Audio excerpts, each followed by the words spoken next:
While Afghanistan has minimal oil resources, to the north the former Soviet republics of Kazakhstan, Turkmenistan, Uzbekistan, Tajikistan and Kyrgyzstan possess substantial oil and natural gas, which Russia exploited before the collapse of the Soviet Union in 1990.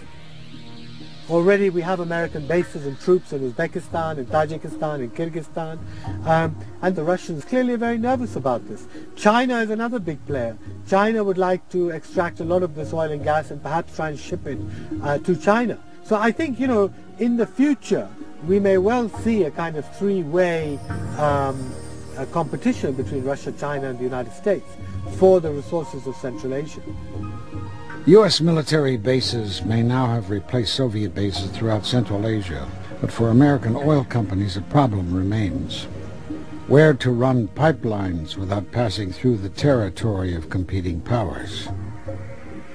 With Russia to the north, Azerbaijan across the Caspian Sea to the west, Iran to the southwest, India to the southeast, and China to the east, apparently running pipelines through Afghanistan and Pakistan to the Indian Ocean seems to be the answer. Such a project was actually conceived of by the California-based Unocal Oil Company in the early 1990s. Simple on the map, the project becomes difficult to implement on the ground for two reasons: the harsh mountainous terrain of Afghanistan and a persistent civil war that originates from a turning point in Afghan history, the Soviet invasion of Afghanistan. Well, the American CIA supported the Mujahideen at the behest of the Pakistani intelligence service, the Inter-Services Intelligence.